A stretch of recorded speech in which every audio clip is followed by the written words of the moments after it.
I want to thank you all for the help you've been giving me on social media. I thank my followers, I thank my supporters.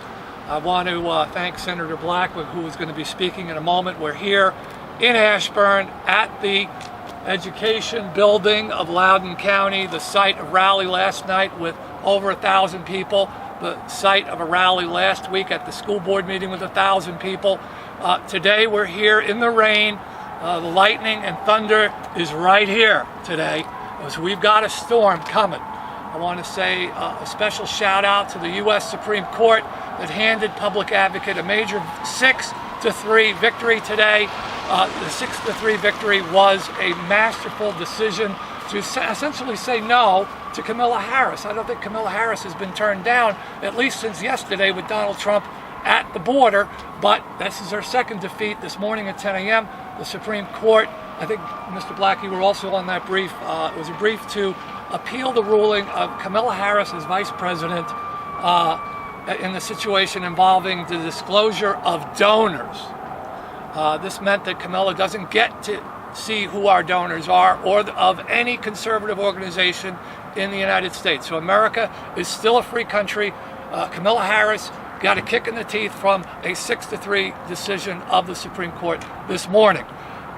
Today, right now, we are here with Senator Black, I'm going to allow him to speak. I want to give a big picture of what Public Advocate has been doing. Public Advocate has 6 videos on the social platforms. We've reached over 100,000 people, including 50,000 people in Loudoun County, promoting Fight for Schools, opposing the transgender movement as they're trying to pervert the children of Loudoun County. We've been involved in this fight for over a year, going back to the school board elections of 2 years ago. Loudoun County, as Public Advocate has shown, is a hot spot. We're on social media defending traditional values. We've been supporting Mr. Black in everything he's been doing here to fight the social justice warriors who are trying to pervert our children. And last week, Mr. Black performed the singular service of recent times by speaking directly from his heart to the school board, for which the school board, for literally 58 seconds, took. But on the 59th second, they gabbled him out. They cut off his microphone. The crowd roared. Over 600 people in the audience roared. And then the school board immediately abandoned any semblance to democracy and declared an unlawful meeting. So we'll have with us later John Tigges. But for now, I want to have Mr. Black in charge of this. I want him to explain what he had to say. And occasionally we'll ask another question. We have other people here who will ask more questions. Thank you, Senator Black, for being here, being a genuine hearing, electrifying the general public all your political life, and last week literally appearing out of nowhere to be a servant of the people, even though you're not in the Senate today.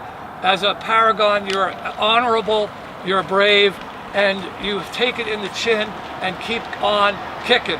Senator Black. Thank you very much, Eugene. Yeah, we're right out here next to the school building, which has become a rather sinister place. It's very anti-family. It is anti-democracy. It is an intensely racist, hate-filled place. And let me give you a little background. What we went through after the last election in Virginia is we saw this totally Democrat-dominated government. The governor, the lieutenant governor, the attorney general, the House, the Senate, all Democrats, and they rammed through the most phenomenally extreme legislation we've ever seen. One of the things said that in the public schools that they were required to call boys girls and girls boys. If those people said, well, today I feel like a boy or a girl, whatever, they were required to lie in front of their students, the teachers, and to address their children in the wrong way. And of course, even children understand that this is wrong. Children know a boy from a girl. So that was one thing. The other thing is that this really vile, racist, critical race theory has infiltrated to the deepest recesses of the public schools. That's not just in the public schools. It's in the Department of Defense. It starts at the very highest elements of the Department of Defense. It's in the federal government. Even the FBI the other day flew the rainbow sodomy flag. And it's almost, I don't know of another nation in the history of the world that has flown a sexual flag alongside its own flag.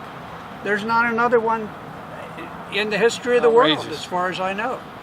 And but we do it, and we go to countries that have outlawed sodomy, and we just, it's like a stick in the eye to these people that we're going to undermine your morality, we're going to destroy your morality, you will accept depravity like we are, or too bad.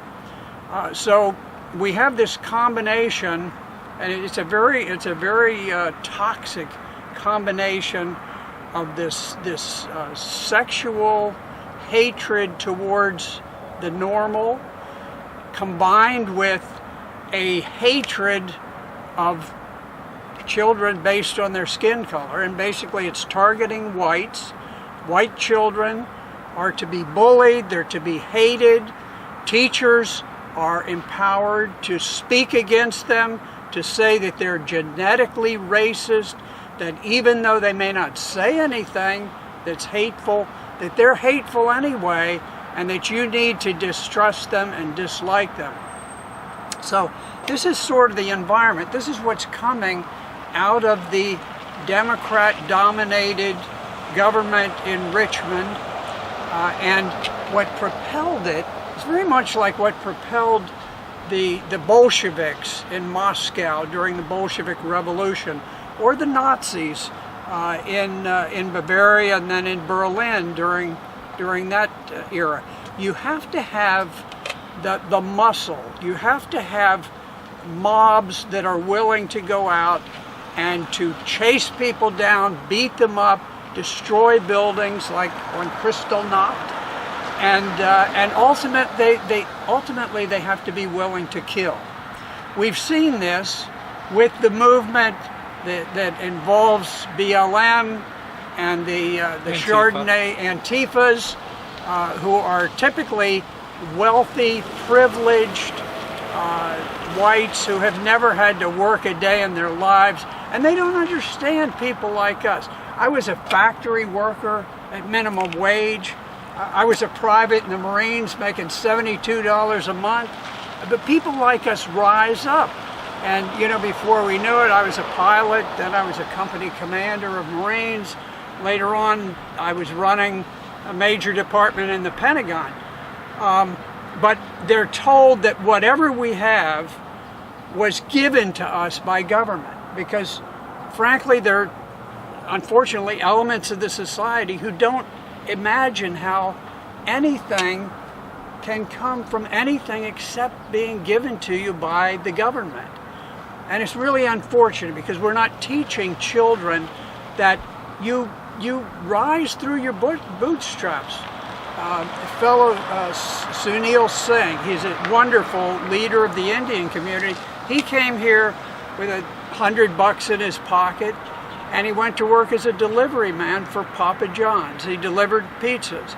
But in between, he learned everything he could about how to work the cash register, how to cook pizzas, and so forth. Next thing, he bought a Papa John's.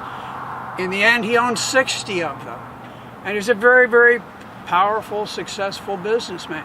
This is not an extraordinary story. This is an ordinary American story of people who lift themselves up by their bootstraps. Unfortunately, with critical race theory, we're teaching children that you are a victim. You're a permanent victim. You need to walk around with a chip on your shoulder. Just wait and say, oh, knock this chip off my shoulder. And I will call it a microaggression. Well, the people who talk about microaggression, they never lived through macroaggressions, okay? I've lived through macroaggression. When I pulled up out at the reception station at Parris Island, South Carolina, I'm sitting there in the bus, and all of a sudden a Marine drill instructor bounded on, and he shouted something I won't repeat because of the profanity, but he towered over me. He looked down, and I'll translate, it meant get off this bus. He didn't say it in those words, and it stunned me for just an instant. He grabbed me by the shirt, he flung me through the air, I hit the windshield of the bus, and then I tumbled down the steps onto the concrete, and I was followed by a fellow, Private Florence, another fellow out of Miami, and he came cartwheeling down and landed on top of me. These are macroaggressions. These are things normal people go through. But we're teaching children that people somehow shrivel up and die from hardship. You don't. People are strengthened by hardship. They're strengthened by suffering. You look at the boat people who came out of Vietnam, heroic people who suffered enormously. They suffered so much more than slaves ever did during slavery that you will not imagine it. And yet, what happened? They came here, and in a generation, they're successful, and they move on. Now, the worldview on critical race theory at the moment is 80% of the general public is against it. And that is what I saw with you walking to the podium. Did you have a clue that 600 people would roar their approval of your condemnation of the pro-transgender school board? I was surprised. They gave each of us 1 minute to speak. Now, I've never seen a public hearing anywhere, in thousands of public hearings, that limited speaking to 1 minute. Never happened before. And I've never seen one that cut people off so with such zeal. But I had 1 minute to speak. A number of people had spoken. They made great points. They were very impressive. But I think what did it is, rather than talk about critical race theory or transgenderism itself, I went directly after the school board and I condemned them, and I said, you have been caught with an enemies list, developing an enemies list against the people. They have twice been caught violating the open meetings, FOIA, Freedom of Information, open meetings law, and then I said I am disgusted by your racism and by your perversity. And at that, the crowd, with each thing that I said, more and more people were standing up. Each time they heard one phrase, a group would stand, another group would stand. By the time it was over, they just went crazy. They blew the roof off. Everybody was cheering, and then people they decided they were simply not going to take it anymore. People started getting up on their chairs and giving speeches themselves to groups of people in the crowd.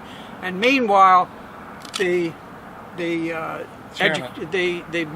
school board said, okay, let's dismiss this, and they slipped out the back door. Frankly, I think nobody was being violent, nobody was being intimidated, but I think they were just intimidated by the passion of the crowd that said, we're sick of it, we're not taking anymore. We don't care what rules you have. Honestly, we don't care what laws you have to say. They're immoral, they're illicit, we're just not going to take it anymore. And I think you're beginning to see this. It's starting to flash back and forth all across the nation, all across Virginia, and it's very powerful. Well, the country has heard your speech, in a sense. Just a quick snippet on that speech. Well, you don't have to reprise it here. You've done a very good job of describing the reaction of the crowd. The issues, the dynamics is essentially, as you've said, a public body invites you to public comment. You come for public comment, and then they arrest you, or they cut you off, or they throw you out. So in previous bodies, other bodies will listen, other governments will listen, and they'll go for as long as it takes to hear the public. They'll schedule it so that it's maybe not one night, but maybe a whole night, and maybe another night, maybe 2 nights, 3 nights, maybe a whole day. But the idea is they invited us to speak on their transgender policy, and that you came and you spoke, and you were not just addressing the transgender issue, you were not just addressing the CRT, critical racist theory I call it, but you were also talking about Tanner Cross. What is your feelings about what they've done to this teacher who was fired and then reinstated by Judge Plowman? Yes, well, Tanner Cross is an elementary school teacher, and he went and he made a public comment. They had advertised asking for public remarks. He went there, he made the remarks, and they immediately, because he was very assertive, he went viral. He said, look, I'm a Christian. I cannot be lying publicly. I'm giving false witness. I can't do that to my children. I love my children, all of them. I'll be respectful, but I can't lie to them. And they yanked him from teaching, and they put him under investigation. And fortunately, that only lasted for a day or two, and Judge Plowman issued a very good ruling.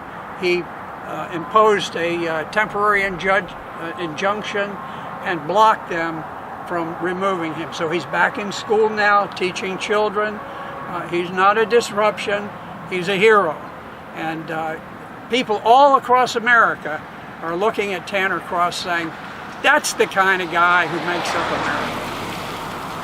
We're going to be right back. I thank you if you're still holding on, and if you're watching this later and replaying it. This is Public Advocate. I'm with Senator Dick Black, who is a hero here in Loudoun County. The country itself is in turmoil with the transgender, bizarre perverts that are trying to corrupt our children.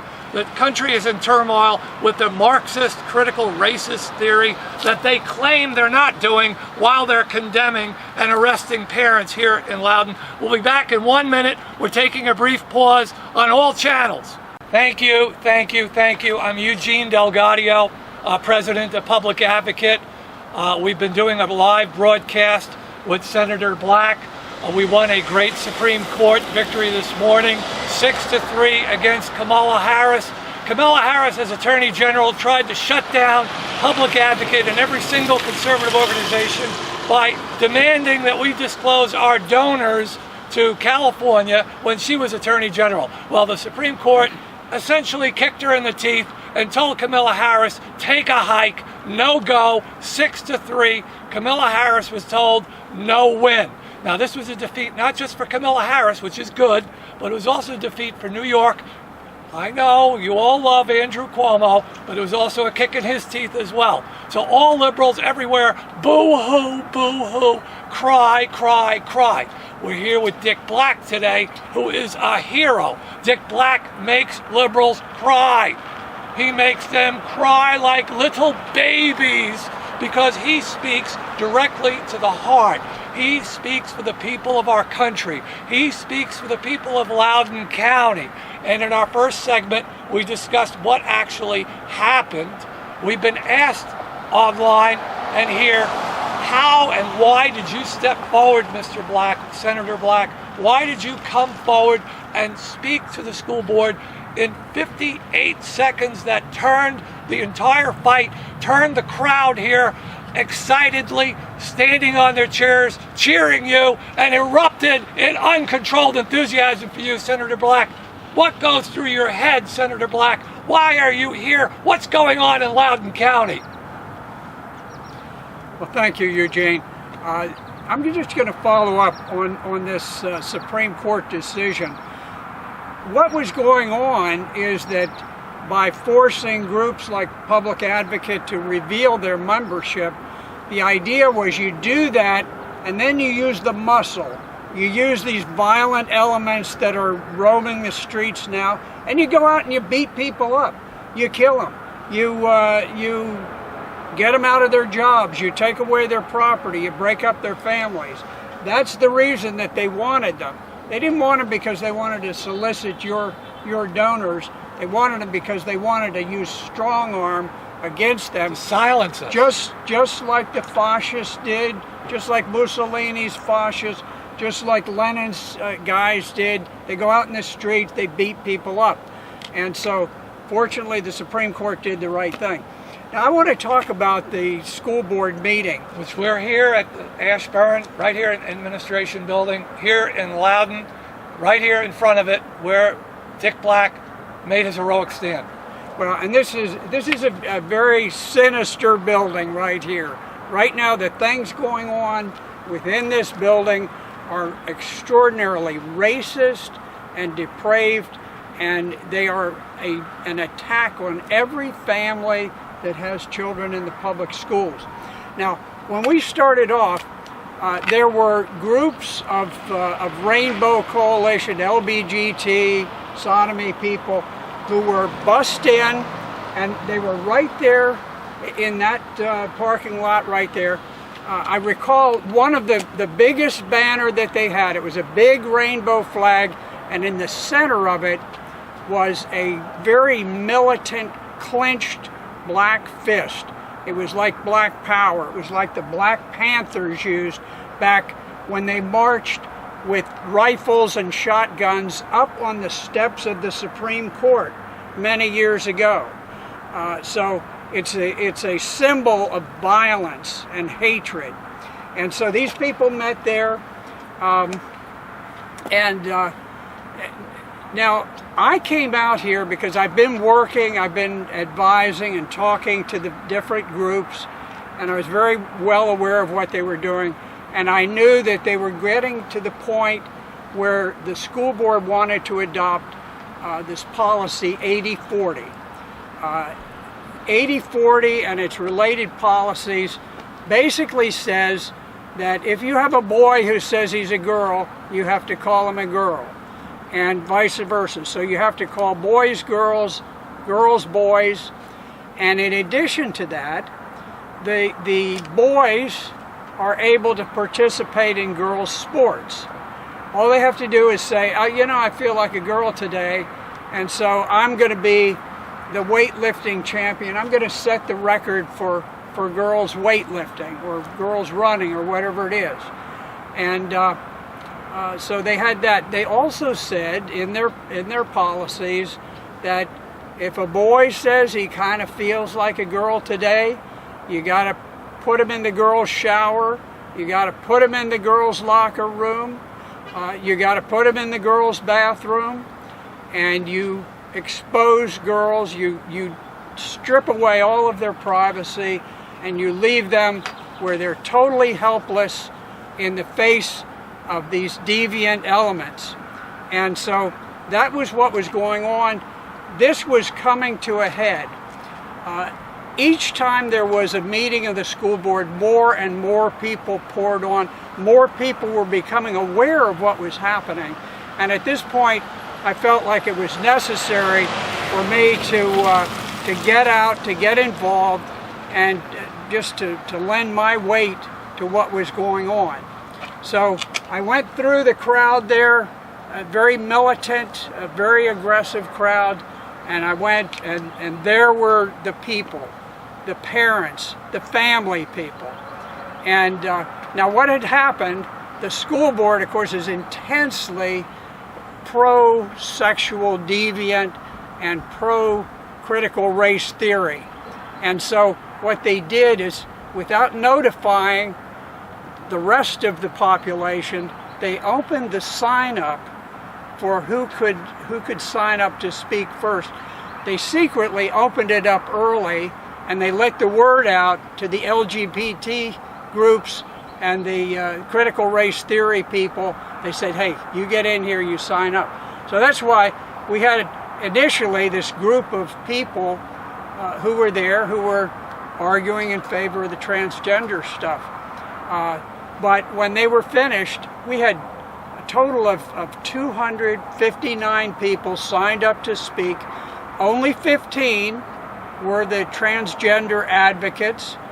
And so after that, every single speaker was a pro-family speaker. And I was about number 50, I think.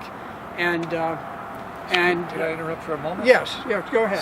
So you're describing the situation, the subterfuge, the subversion, actually the underhanded backs operating outside the public exposure, Yes. outside the letter of the law. Illicitly.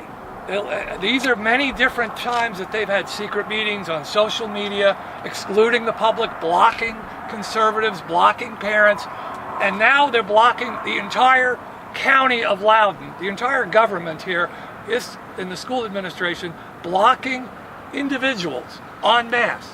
Yes. Just cutting you off. And finally, the night that you're speaking, even with a limited 58 seconds, the crowd in that moment understands the duplicity and the betrayal of these so-called elected officials who are lawless. And it was in that moment that they just couldn't take it anymore, and righteous indignation set in with you as its spokesman. Could you comment on that? Well, it surprised me, frankly, but I directly attacked the school board for what they were doing. And what was interesting is with each phrase, people started standing up. The next phrase, more people. Next phrase, more people. And I talked about the fact that Tanner Cross had come and he had spoken at the public meeting, and that they immediately jerked him from his job and started an investigation of him. And I said, look, if making a comment at a public hearing is not free speech, then there simply is no free speech at all. And that started people on their feet. And then I talked about the fact, I said, you have been caught red-handed with an enemies list, a secret enemies list that you're making against opponents of critical race theory. And eventually, by the time that I got to the end, and I said, I am disgusted by your racism and your perversion, and I was about to say, and it's time for us to get rid of the Gang of Six. Now, the Gang of Six are this Marxist-leaning group of people who are pushing all of this stuff, and there's a recall petition For six. six. Brenda Sheridan. The Gang of Six, and 5 more. yeah, total of 6, and that is underway, and it's gotten tremendous response. I mean, I've never seen anything like this in a recall petition before. So that is underway. What we saw on this night was an absolute victory for the people of Loudoun County, the parents, the decent people who live good, honest lives. They just overwhelmed the school board. The school board adjourned and retreated out the back door as quickly as they could. So we had a tremendous victory. That was the last meeting of the school board until August. But what's going to happen in August is this school board is going to have to face the people again. And I have a feeling that there's going to be an intensity you will not believe. Now, at the same time, what's happening is people are beginning to discover what critical race theory is. Critical race theory, it's a Marxist theory that says that you break people apart. You condemn white people for being genetically racist, and that even if they have never done anything, they're guilty because somewhere in their blood there's white blood, and you've got to get after them no matter what their background or what they've done. And it's teaching the teachers who instruct them, and it's teaching the children in the classes to bully these children and to condemn them, to belittle them, to make fun of them, and to make them just feel sick about being in school. And it's a horrible thing. So it's something we've got to stop. I want to come back to John Tigges in a minute. John Tigges will be joining us later, and I want you to give your gut reaction to that. But let's ask any questions. Are there any questions? I'll repeat them that you wanted to ask. Yeah, hi. So this is Maureen from the Epic Times. One of the speakers talked about, in his view, he lived in China for many years, and in his view, he said we're several years away from an American cultural revolution. What do you see where we're going? I heard that the school board is going to try to vote on the policy 8040 in August. Okay, so policy 8040. A speaker from the Epic Times. Thank you, Maureen, from the Epic Times. Thank you, Epic Times, for being here. On the American Cultural Revolution, there was a standard in this country which we're violating, but the speaker spoke at the school board, spoke about the China Cultural Revolution, which many thousands of people were murdered, and what is his reaction to that? Yes, I'm very familiar with the Great Leap Forward under Mao Zedong back in the 50s. And what happened is they had this ideological zeal about them that they would achieve whatever had to be done by communism. They pulled the peasants out of the fields where they had been growing food, and they said, look, you're going to make steel in backyard anthills, and it never worked. They never produced any usable steel, but in the meantime they stopped making food. 50 million Chinese died in the Great Leap Forward, and it was the greatest famine in all of human history.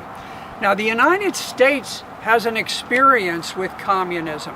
When the Pilgrims landed in Massachusetts at Plymouth Rock, they decided what they were going to do is, now they were very Christian, but also they decided economically they would be communist. They said, whatever we produce, we will distribute equally. So people who worked hard, were diligent, were skillful, they would get the same amount as the people who would sit back in a hammock and watch the birds fly by. And so it was a disaster. A great number of the people at the Plymouth community starved to death and died, and then they decided to distribute the property and let people earn according to their ability, and then they thrived. Now what's happening is we have people like the Chinese who have lived through the Cultural Revolution and the horrors of this.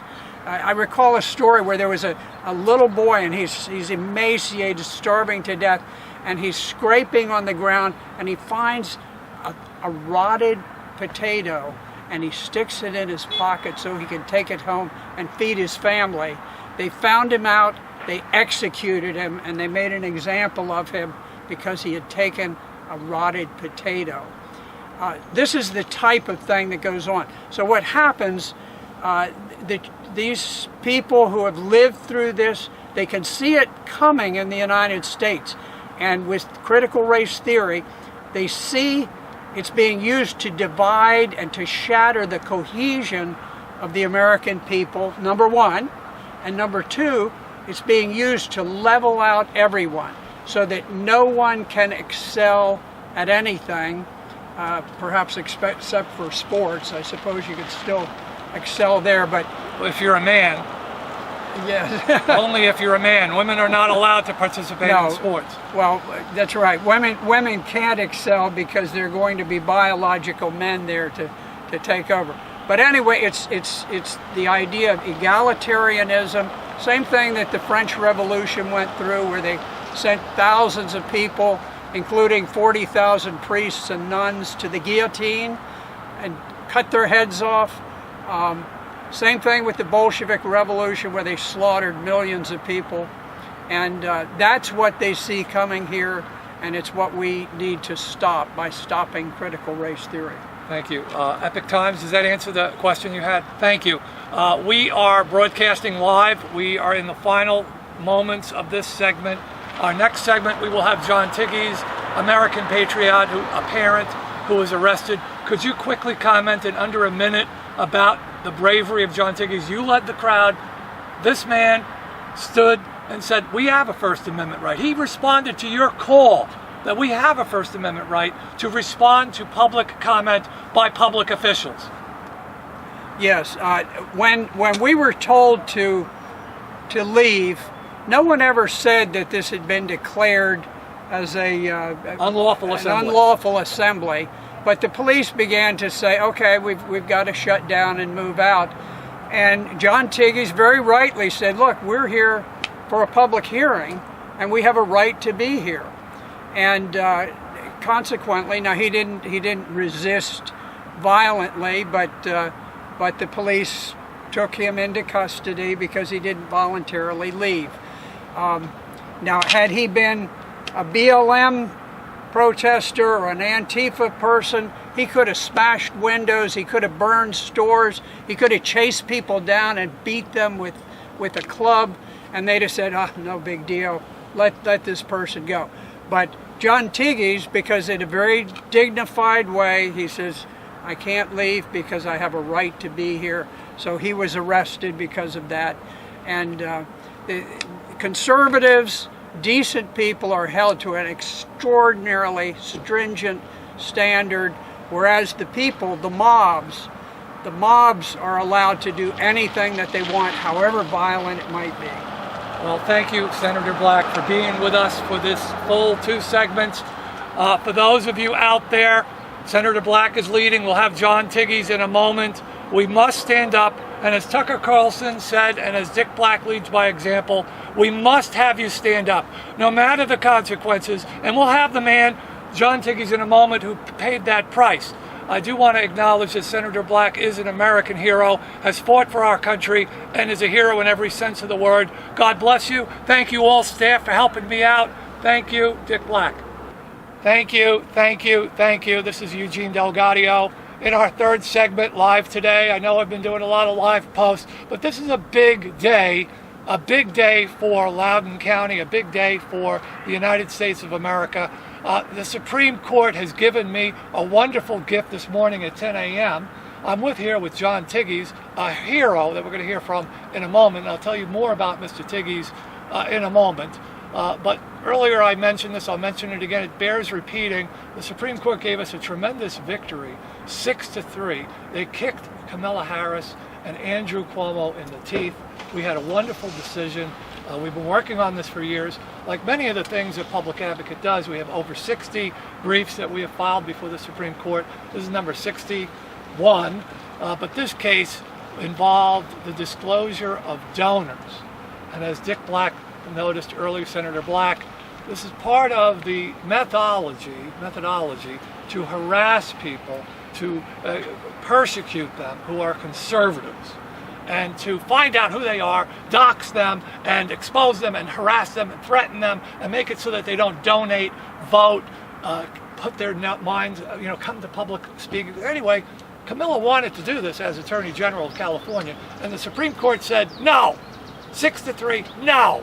You don't get to know who the backers of Public Advocate are. So shout out to the Supreme Court 6 that voted with Public Advocate. Thank you for giving us liberty and saying no to Andrew Cuomo this morning at 10 a.m. with your wonderful decision, telling California and then Attorney General, now Vice President Kamala Harris, no, you cannot know who Public Advocate's support is, because they would have not stopped at just disclosing those names. Now today we're talking about the Loudoun 6. So we have the Supreme Court 6, which are good, and then we have the bad 6 here at Loudoun County School Board. And we're here at the school board building in Loudoun County, where the whole country, thank you, by the way, all of you throughout the United States, that have helped us with this message of liberty, this message of freedom, this message of salvation, which we are asking for help for being freed from this tyranny that's going on here. A man responded to the call of and the invitation of this school board. His name is John Tigges. Now, Senator Black, earlier, we had 2 segments with him today. He gave the speech that hundreds of people stood up and cheered him, and all of a sudden, America became a different country because Dick Black gave a great speech. All of a sudden, we were no longer America, but we were some tyrannical dictatorship where speech, invited speech, solicited to the public, and John Tigges is a member of the public, responded to that public call from the government here, which is a out-of-control, despotic cabal of people who are essentially putting down the uprising of free people. Well, Mr. Tigges thought he'd be just like everybody else, come here and speak. And the school board decided that Mr. Tigges, they singled him out and they arrested him and wrongfully deprived him of his First Amendment rights. And so I've asked Mr. Tigges to come here to explain and to give an opportunity so that America and Loudoun County could hear what it was on his heart and how he feels about being taken into custody by the despotic school board. Okay, Mr. Tigges, no limits. You could take all day. We're here to hear you, and we're not going to rule you out of order. And we have nobody that's going to stop you here. We've got everybody listening throughout the country. All right. Where to begin? Where would you like to begin? Why did you come here? Why did you come? So I actually almost didn't make it. Okay. I had just come from eye surgery, eye surgery post-op, but a number of us who'd been meeting for the last few weeks together weekly to discuss what could be done had organized and planned to have a max showing here. Even if the school board wasn't going to listen, we were going to present our case. And that's exactly what we got there. When I got here about a half hour beforehand, I wasn't sure I was going to get in because there was a line out here that extended out and around the parking lot and back again. In fact, over 200 people didn't even get into the building. So because How did you get into the building? Because I actually had a speaker slot that had a table that we could go to, get a speaker ticket, and then that put you to the front of the line. And when I got inside, a number of the folks that had rallied together around, let's make this a max effort. They'd actually had a few extra seats up front. They flagged me down, told me to come up, and so I actually was just able to sit right in front. And it ended up being strategic because as time went on and we started going through the process, first front-loaded with leftist speakers, somehow the 10 people in the room that actually believe in some of this wokeism ideology all got to speak first. Apparently front-loaded and allowed by the school board. But after they got done, it started moving to the different perspective, the constitutional perspective, people that believe in basic rights and education over ideology, and that was not allowed. And ultimately came to a head when Dick Black spoke, and people of all things responded with applause. And at that point, the meeting was stopped, and the school board walked out, and honestly, people didn't know what to do. Everyone was standing there stunned that they would leave based on simply applause. And what ended up happening next was sporadically people started just singing. And suddenly people began to sing the national anthem, and they got done with that, and we're still looking around, no one's leaving.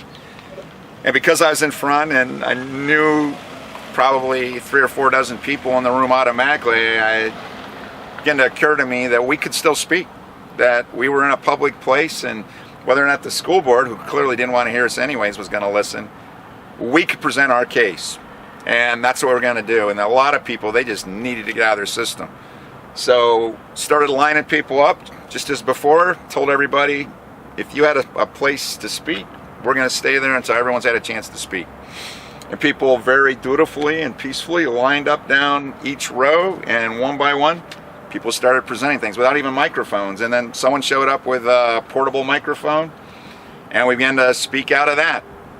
And about 30 minutes into it, while people are peacefully presenting their case. Way back in one of the corners, some sort of scuffle broke out, which it still isn't clear exactly what happened, but in looking at the video, it appears that there was a instigator, and the individual who wasn't liking it was being pulled away by the sheriff, and the sheriff got a little rough on him, and when he pulled back, they immediately threw him to the ground. And you can watch the video for yourself, but it didn't look like a very well handled situation by the sheriff's department.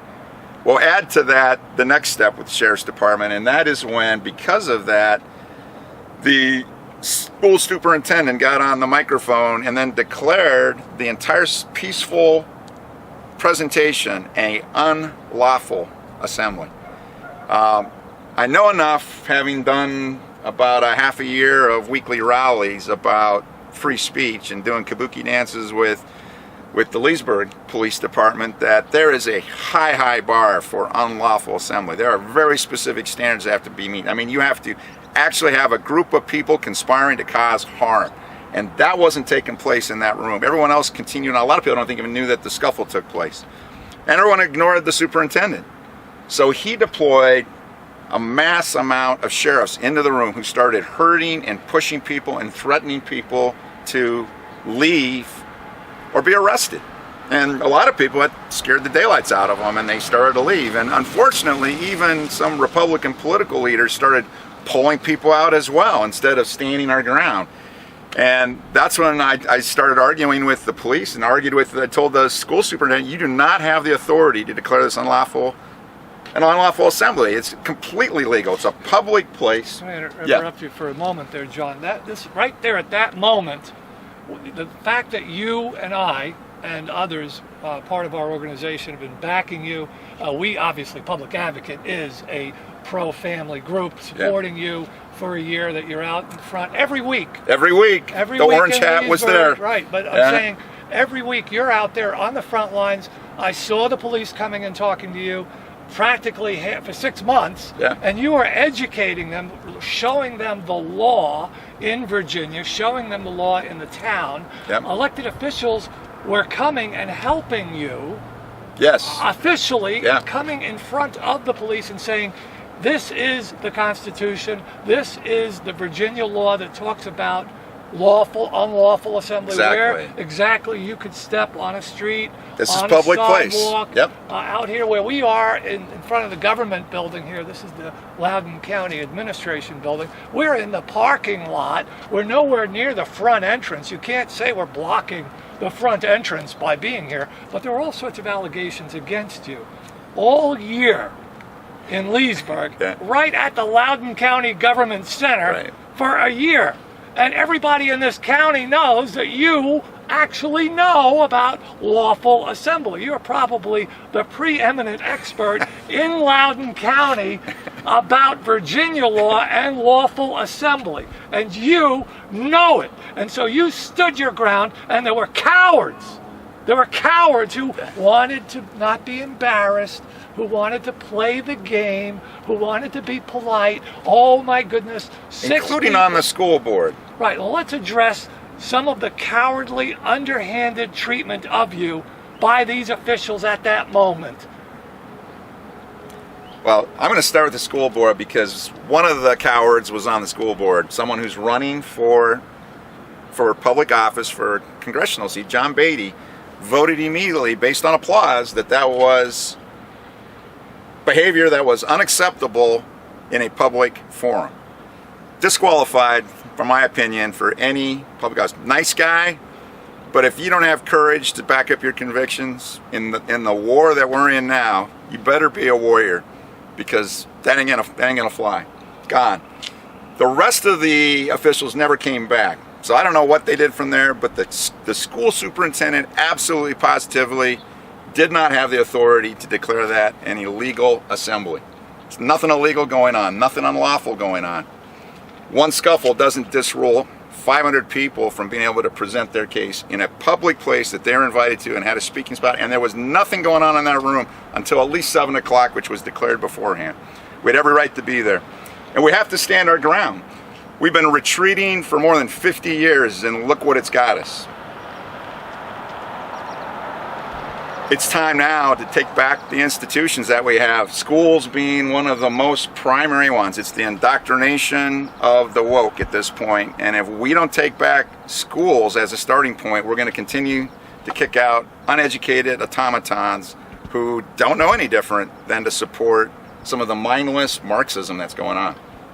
That's a good summary. I want to also ask you if you could tell us what you were going to say that night before they silenced you. If you could remember, because of course you didn't give the speech, so we don't know what you were going to say that night. But if you could tell us what was on your mind, obviously you are a leader, and as Tucker Carlson said to you last week in his national broadcast, God bless you, Tucker, for doing that, we need you to get arrested again. Now, I'm not suggesting because you have a lovely wife, and she's beautiful, and she is the loveliest woman I've ever met, and you're a lucky man to be married to her. She doesn't want you to be in this kind of trouble. None of us want you to be in this kind of trouble. But Tucker said, you need to stand your ground. America, look at you and say, look, this guy is just aware of his situation. You're aware of your rights, and you're in a public forum. You've been invited to speak. You haven't been given that right to speak. It's been taken away from you, and you're simply saying, I just want to stand here now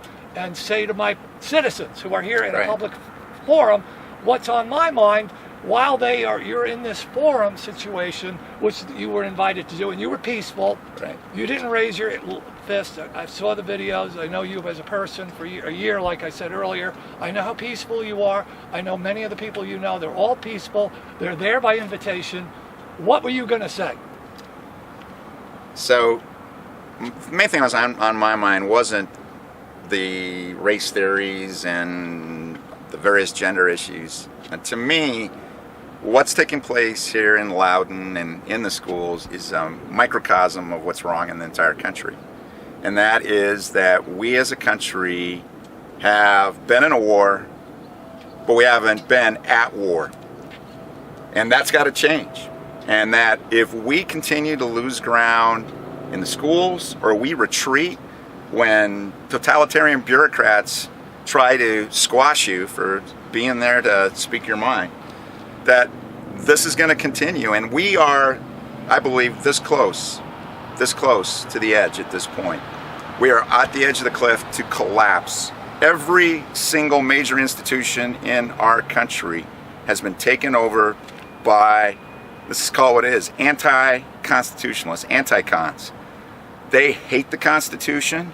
And when I joined the military over 30 years ago, I put up my right hand and I said, I'm going to defend and protect the Constitution against all enemies, foreign or domestic. And we have an enemy domestically now. Some are in that building. A lot of them are 30 miles that way in Washington, D.C. A lot of them are Republicans who are just as corrupt as any other party. And they're there not for we the people, they're there for themselves. And we have to take this country back. We as a people have got to take responsibility now in order to do that. And that's what I wanted to share with people, is that we own this. We own the responsibility now to take it back. Well, closing out on this segment, I want to thank you, John Tigges, a patriot, who is a man of virtue and sincere devotion to the Constitution, familiar with the law, stood for a year outside of the county government building with many hundreds of people, routinely established a free speech right for our county and practices it as no other American in our country. And as Tucker Carlson said, we want more like you. And he hopes you get arrested again. Well, next time there better be 500 people with me. We're going to take a brief break, and we're going to come right back with more and questions. Thank you. All right, we are in our final segment of 4 segments. We have here John Tigges. We've been advancing this for some time now, so thank you for all of you who are punching in, coming in, and replaying this. We are at the center of the controversy in this country, here where the Marxist school board is in power. 6 terrible despots who are inflicting tyranny on the people of Loudoun County. You've heard about it, you've responded to it, you've retweeted it, you've posted it. This is where parents have been arrested and speakers have been cut off and declared an unlawful assembly simply for responding to the invitation to speak in public at the invitation of the school board. Now, other governmental bodies, for those of you who are late to the game here in the United States of America, in case you just came to this country, here in other localities, even New York City and San Francisco, they let you talk. And the elected body will let you talk all night. They set apart a segment of the day. They say, okay, we have 100 people. Big cities, they let you talk, and then they have another night. They also tape record you. They also let you write them, and they respond, and they give you a testimony. And frankly, I've been on boards myself, a local Loudoun County official myself, for 16 years. And we would attend hundreds of meetings, and we'd have literally up to 1,000 people would come, and they were given 2 minutes. Well, this gentleman was given 1 minute, John Tigges, and he wasn't even getting to give 1 minute. They give you 1 second. They arrested you for unlawful assembly. And that's why we're here today to ask this question of Mr. Tigges, who gave and spoke to this earlier. What happens after this? What is the next plan? We have Republicans and we have Democrats that are a little confused. Well, let me make it clear. John Tigges is an American hero. John Tigges stood his ground. John Tigges didn't do anything wrong. John Tigges didn't violate the law. John Tigges knows the law. He read it. He knows that he's allowed to come to an event by invitation and speak there. And as long as he himself is a peaceful person, which he is a peaceful person, you don't see him drooling and foaming at the mouth with a blunt instrument threatening anybody. Ever in his entire life, he's been very peaceful. Oh, and he served our country, so he came here peacefully. He's got he's a parent, taxpayer, and they arrested him simply for standing at the front of the room. So, Mr. Tigges, what's going to happen next? I know there's a petition drive. Let's talk about that. So, petition drive, victory number 1's taking place. Beth Bart's the leader of the Mercenary Six that actually put together a private Facebook group to have an enemies list that they were going to dox and intimidate parents that were against them. Complete federal felony. We got the signatures on her. To remove her. To remove her. She's going to go before a judge, and that judge is going to determine whether a felony is enough to be removed.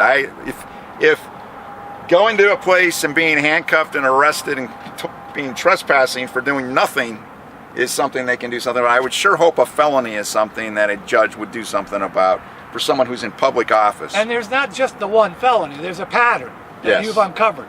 Well, I didn't uncover it, but others have, and so she's number 1. She's going to go first, and the rest are going to go by guilt of complicity. So that's the first start, is remove and replace. And then we've got to get good candidates in their place, and we're already vetting people that are going to have the constitutional foundation and stand for what's right and stand for what's good and make sure that kids get educated again instead of indoctrinated. That's just a start. Let me tell you what I think really is going on. Because of, who would have thought you got to get arrested to get on TV, but I did 11 interviews in 24 hours after that. And a bunch on Fox, other networks, other radio programs, etc. Even Politico, of all things. And the net result of that was I started getting people got a hold of me. I was getting text messages and tweet messages and Instagrams and things. Snail mail.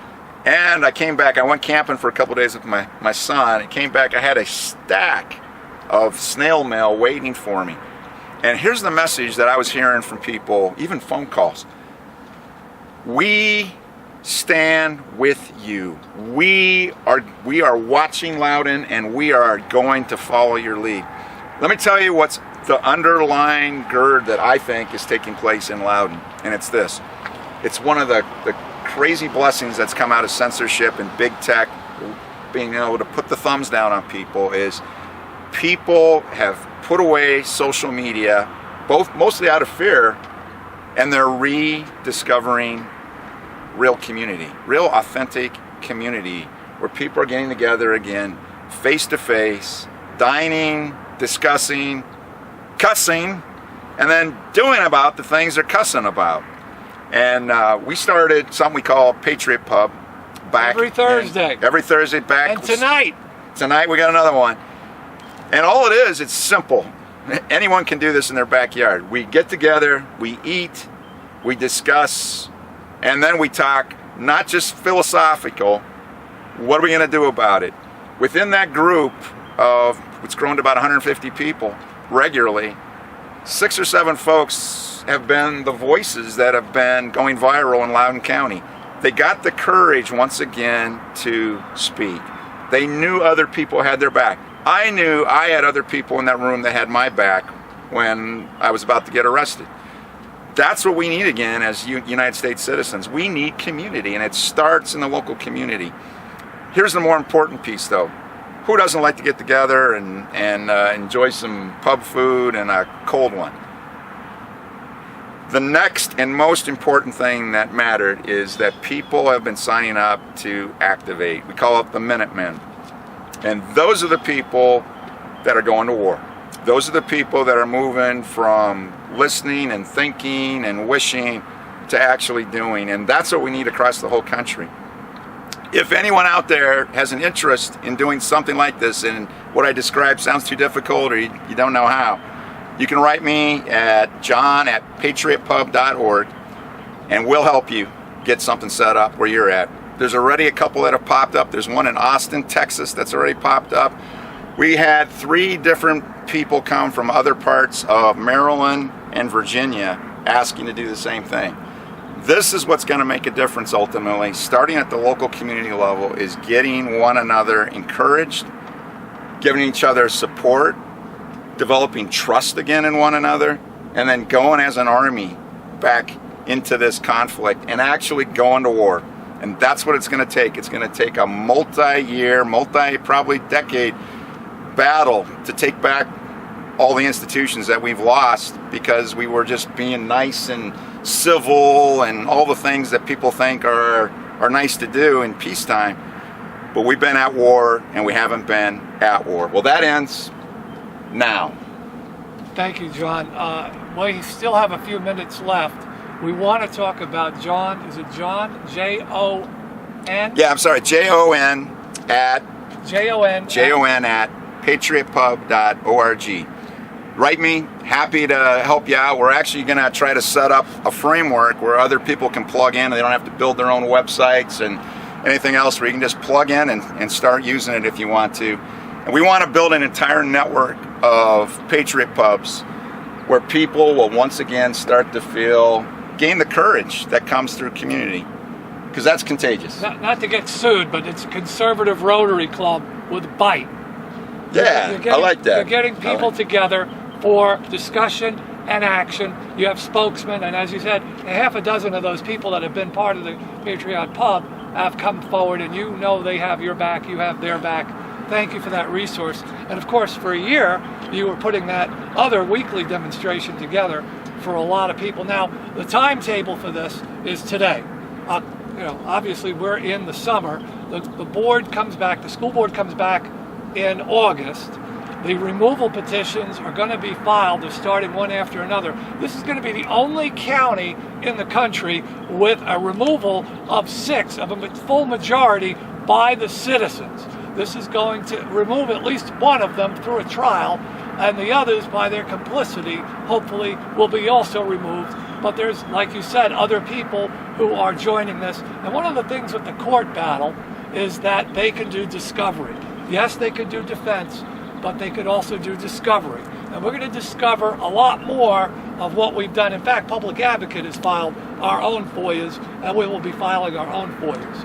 And I would like to give a shout out one more time to the Supreme Court for helping us save Public Advocate today, 6-3, telling Kamala Harris, who as Attorney General of California sought to force us to give her our financial records, all our donors. That has been defeated 6-3 by the Supreme Court. So Vice President Kamala Harris, to you. And Andrew Cuomo and all the Cuomos, you're dead meat in New York. You don't get to get our donors. So the timetable is trial for these individuals next year. What do you see for Not next year. This year. You're Yeah. seeing a trial this year. Yeah, absolutely. And replacement this year. And replacement. Are there any questions that we have not covered in this segment? Yeah, so I received information about parents who spoke up got doxed again after the, what was that, the 22nd? The 22nd. Have you obtained any? So the question was, there was a group of parents who were exposed by the Loudoun County School Board illegally, improperly, that John has talked about, and John Tigges and a number of other organizations, which I do want to give a shout out to, Virginia Truth Group or Virginia Project and Fight for Schools, and so many other organizations here. I don't want to leave any of you out. Stand Up Virginia. Stand Up Virginia. There are a dozen organizations. Virginia Conservative Alliance, Conservative Constitutionalists, or Constitutional Virginia Conservatives. Constitutional Conservatives. There are so many good groups here. I don't want to give any of you short shrift, but I do want to say thank you to all of you. There's a massive outpouring of organizations here, all grassroots in Loudoun County. So while we have a leader here and we have a facilitator for successful organizing here, let's not forget there are all these other groups that we're working with, and obviously there are brothers and sisters. Let me talk to that, because that's going back to the Minutemen concept. That's the idea. Is, for instance, here there was two groups, actually three groups, that led the way on the school board. The folks that have been at the longest were all the mama bears out of the Republican Women's Club. They've been doing this for a year. Then you also had groups popped up that had a legal background in Fight for Schools and the People Against Critical Theory. What we did was we simply joined around them and said, how can we support and accomplish the objectives that you're setting out? So when we had for lack of a better term, stood up an ops center and started coordinating some of the efforts, which got this parking lot full of a rally, which helped fill the rooms in there, and a whole lot of other people doing the same things, while also getting people simultaneously down into Leesburg to gather signatures. That's what it takes, is gather around the folks that are leading the charge and give them an army to get the job done. Because most of the time, it's onesies and twosies trying to do the best they can, and they need manpower. Well, John, that does explain it in a way that I hope addresses your question.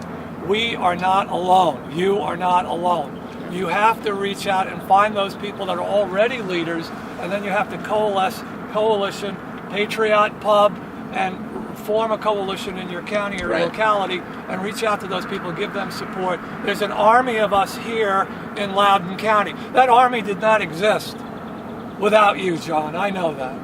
I know you started. A lot of folks. And, there are a lot of people who know they are the one person. So let's say there's about 500 people in Loudoun County that they're the only person.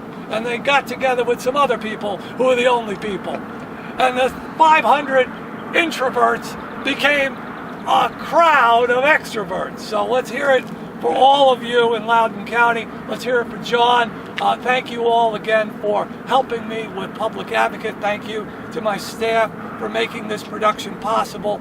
Thank you to the Epoch Times. Thank you to the supporters. Thank you to the follows. Thank you. Any more questions? No, and thank you, John, Eugene. do you want to close? Yeah, Eugene and this organization has been the consistent people behind, giving people encouragement, giving a lot of people in government help.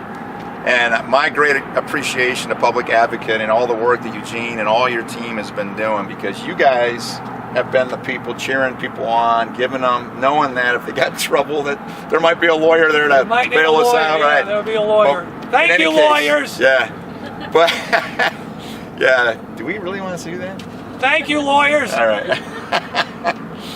But in any case, my thanks to you, Eugene. Thank you. All right. Thank you. All right.